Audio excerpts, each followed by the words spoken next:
Salut la team, c'est Lina et c'est mon livre de physiologie destiné aux étudiants de première année médecine. Alors dans cette vidéo, on se retrouve pour vous expliquer le premier cours de physio et vous en parler un peu plus du programme et des chapitres qu'on va aborder dans ce module et aussi vous donner quelques conseils qui peuvent vous aider à réussir la physiologie. Sans plus tarder, on va commencer. Bismillah. Alors, commençons par le premier chapitre, on va parler de la physiologie cellulaire. euh, et qui comporte 4 cours: structure et architecture de la membrane, membrane de transport, interaction ligand-récepteur et les compartiments liquidiens. Les 3 cours sont assez simples, assez faciles à comprendre parce qu'on a déjà vu les cours en le module de la cytologie. Après, on va voir le cours qui est assez important, les bilans, où vous allez l'utiliser plus tard, deuxième année, et votre parcours médical.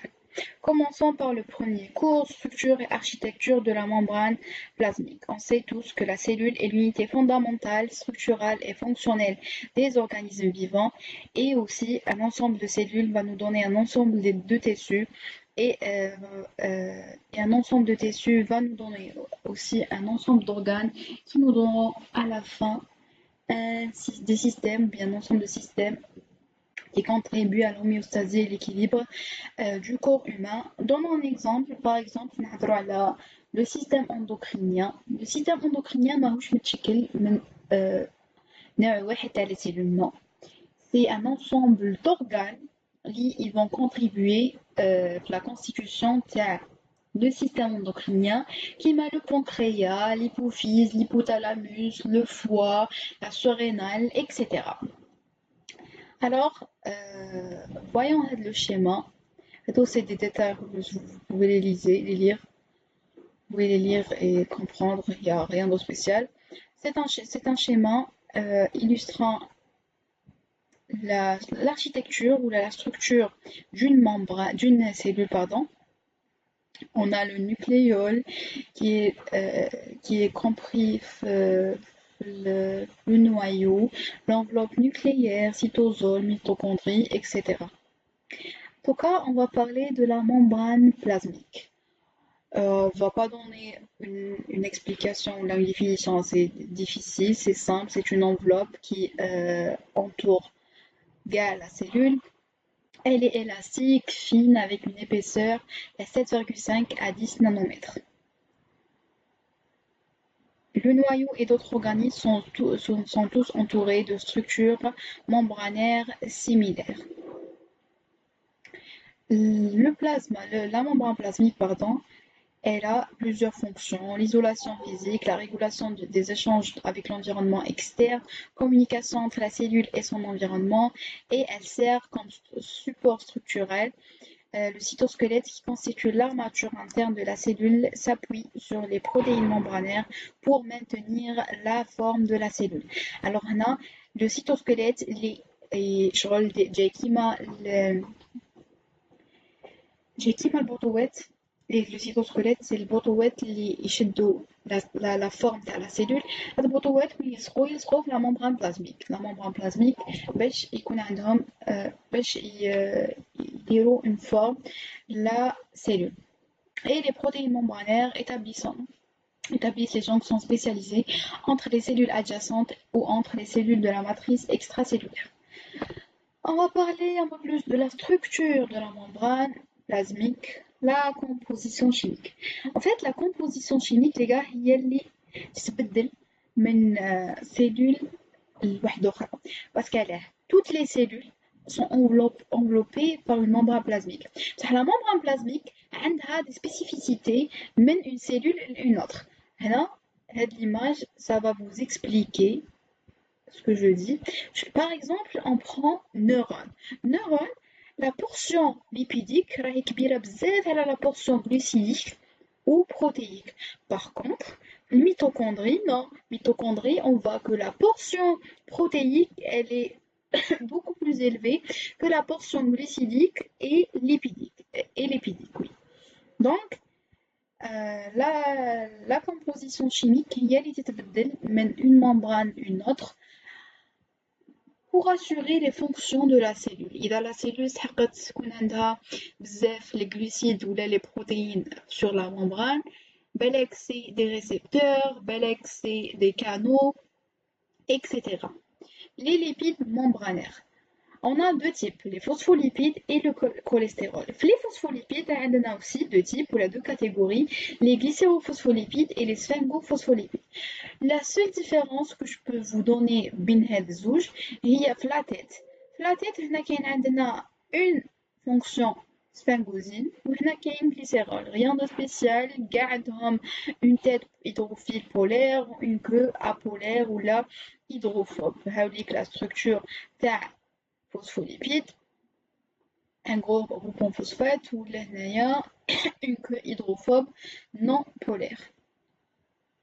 Bien sûr, la tête hydrophile هي اللي تكون في le côté externe ou interne de la cellule, ou la queue hydrophobe هذه elle s'enfuit de l'eau يتسمى تكون بيناتهم كيما هنا رانا نشوف. Le cholestérol, il est formé d'un noyau cyclique apolaire avec un seul groupement hydroxyle polaire, OH, qui forme des liaisons hydrogènes avec les têtes polaires des phospholipides. Le groupement hydroxyle polaire OH voit le seul qui va former des liaisons d'hydrogène avec les têtes polaires du phospholipide. Passons aux liposomes. Les liposomes. Je vais vous simplifier un peu plus le passage. Liposome هو une formation sphérique formée d'un ou plusieurs bicouches lipidiques entourant un compartiment aqueux. Alors, il y a une structure sphérique qui a une seule couche, les phospholipides. On parle des micelles. إذا كان عندنا une bicouche on parle de liposome. وهذا الليبوزوم il sert à quoi؟ يكون عندنا des molécules اللي تصنعوا في la cellule pour qu'il soit excrété en dehors de la cellule, mais il faut tout le cytosol, il sert de transport. Le liposome ou le micelle, il sert de transport de ces molécules, l'excrétion ou l'exocytose de ce molécule. La molécule est aqueuse, bien sûr, et là, elle va être transportée, le cytosol, la membrane plasmique, ça sera une fusion parce que c'est des phospholipides, ça sera une fusion et la molécule elle sera excrétée par la cellule. Et aussi les liposomes et les micelles, donc les recherches et il sert surtout le cas de la recherche pharmaceutique surtout parce que il est transporter certains médicaments. La vitamine C, l'amphotéricine B, etc. vers les cellules, of course. On passe aux protéines membranaires. On a des protéines intégrales et des protéines périphériques. On va parler des protéines intégrales périphériques. La photo ou l'image, elle comporte tout. Les protéines intégrales, là, on les appelle des protéines transmembranaires. Ils sont complètement transmembranaires, ils traversent complètement la membrane plasmique, sinon ils peuvent être partiels.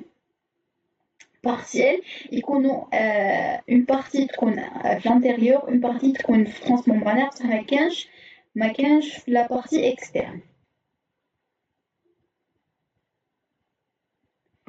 Les protéines intégrales, elles sont amphiphiles et ils désignent des molécules qui possèdent une partie hydrophile, bien sûr, les extrémités externes et internes de la membrane plasmique, et une partie hydrophobe qui repousse l'eau,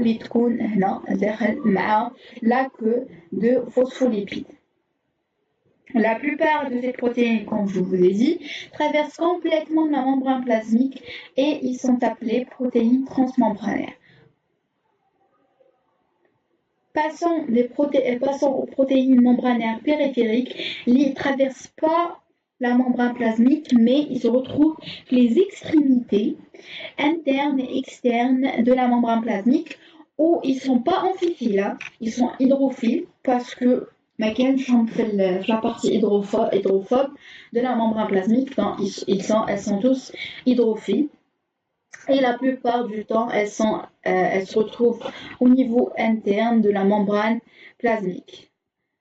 Alors, elles ne sont pas amphipathiques, comme je vous l'ai dit, elles se localisent sur l'une de l'autre face et l'autre face de bicouche, mais le plus souvent sur la face interne et interviennent dans la morphologie de la motilité cellulaire.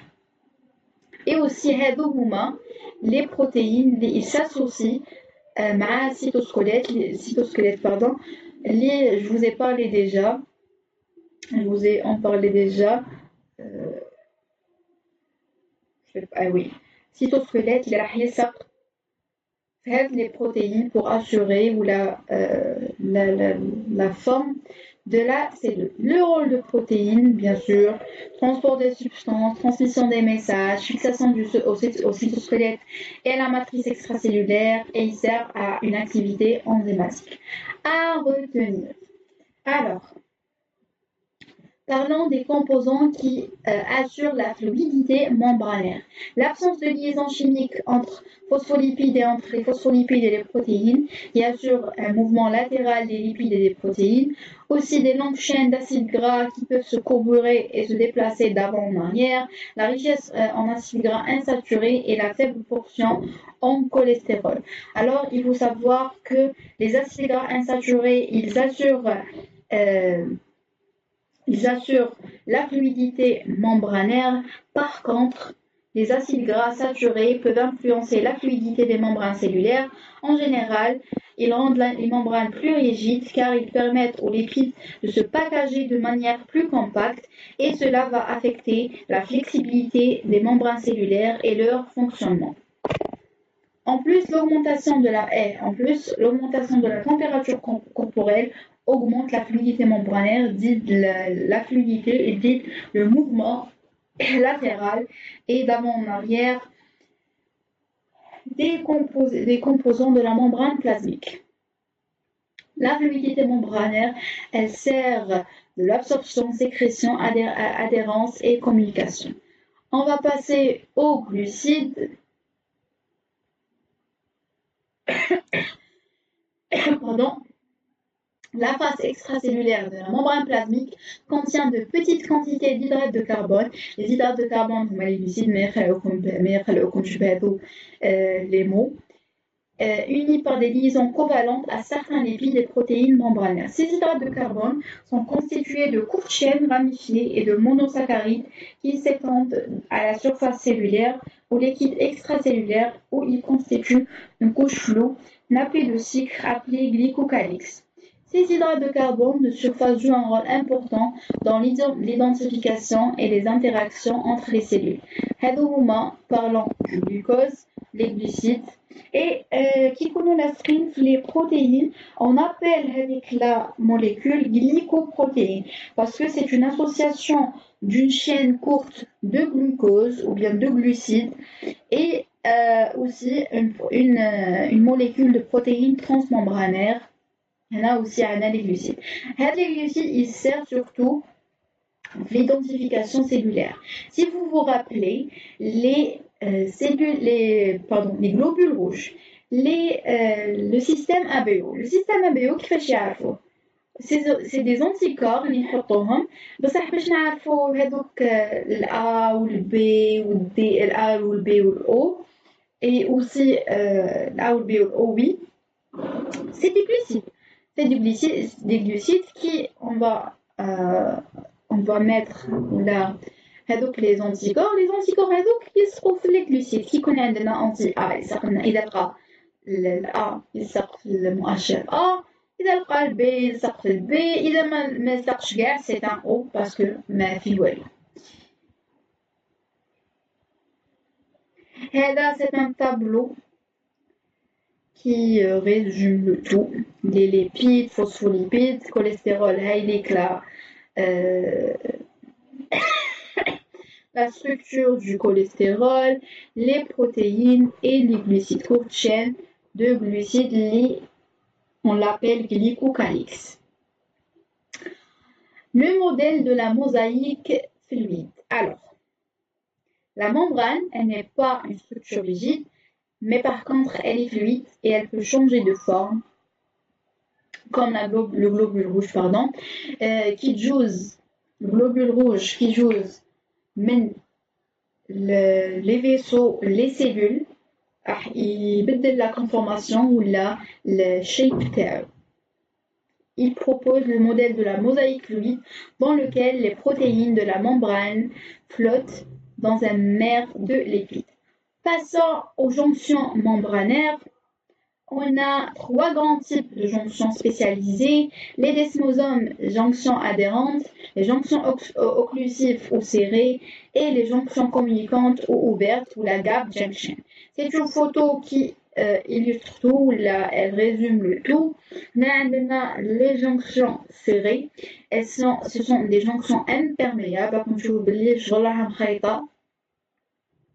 elles forment des joints d'échantillité continue autour de la cellule et elles empêchent les molécules de s'infiltrer entre les cellules adjacentes. Qui tournent entre les deux cellules une jonction serrée, ما كانش عفسة جوز بيناتهم.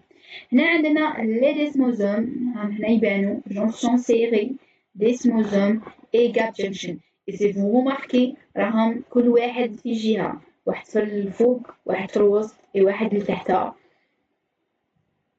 Alors, les desmosomes, on a des desmosomes, on a des hémidesmosomes qui qu'on a dans les deux côtés des cellules, on les appelle des desmosomes. Qui qu'on a une cellule fiha ou une cellule là, c'est des hémidesmosomes.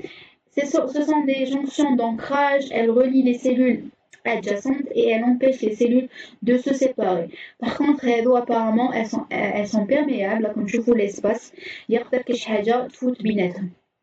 passons aux jonctions ouvertes ou la gap junction. Comme tu vois, c'est des canaux. Elles ont la forme de canaux. Alors, ce sont des jonctions communicantes. Elles permettent le passage d'ions et des petites molécules d'une cellule à l'autre. Elles sont particulièrement importantes dans la cellule cardiaque et les cellules embryonnaires. Et on les retrouve surtout que les synapses électriques. كي تكون عندنا synapse extrasynapse وما بيناتهمش هذيك الفونت نسموهم des synapses électriques où ما كانش un neurotransmetteur. Par contre il y a des ions. Le passage d'ions directement كي تكون عندنا le synapse la cellule présynaptique et la cellule postsynaptique. هنا la cellule présynaptique dépolarisée فيها les ions Na+. Les ions Na+, ils vont passer directement par les jonctions communicantes vers la cellule adjacente et elle va être directement dépolarisée. Alors les gars, que maintenant, c'est simple, je vous ai dit, ça nous a pris même 20 minutes, 18-15. On arrive à la conclusion. La membrane cellulaire est une barrière entre les liquides intracellulaires et extracellulaires, assurant un soutien structurel et régulant les échanges ainsi que la communication entre la cellule et son environnement. La composition chimique hétérogène et déformable d'une membrane biologique présente une bicouche lipidique avec des protéines insérées lui confère l'aspect d'une mosaïque fluide. On a déjà parlé de tout ça. À la fin, I gave you a note here. Qui تكملوا le cours تاعكم et tout. Vous devez faire des QCM. Et aussi qu'il y a des gens qui قبل ما يبداو le cours يشوفوا les QCM et يشوفوا على واش le cours راهو مركز. Honnêtement, je ne suis pas pour trop la technique parce que des fois les cours يتبدلوا les profs يتبدلوا donc le QCM ماشي يكون vraiment ماشي كاع les QCM يركزوا على نفس الحاجة. Et faites vos QCM راهم كاينين في la plateforme de Mycidia ou n'importe quelle plateforme ou livre. On s'arrête ici, je pense que j'ai tout dit et j'espère que فهمتوا عليا شوية et que c'était facile à comprendre et apprendre aussi. À la fin, je vous dis bon courage Et like we say at the end, last but not least, أسأل الله العظيم أن يوفقكم أن يوفقنا جميعا وأن يرزقنا علما نافعا ورزقا طيبا وعملا صالحا متقبلا وأن يرزقنا التوفيق والسداد. And that's it guys. On se retrouve Inch'Allah في une autre vidéo اللي ندخلوا فيها faites le cours, membrane de transport, n'hésitez pas à réviser. C'est facile, c'est très très très intéressant le module. Et vous savez, la physiologie est la clé de la médecine. Je vais pas vous dire. Vous pouvez pas comprendre la maladie avant de comprendre ou de connaître le fonctionnement normal du corps humain. Alors pour être de bons médecins, il faut maîtriser tout. Il faut être bon, collège. Et c'est ça. Bon courage à tous et assalamu alaikum wa rahmatullahi ta'ala wa barakatuh.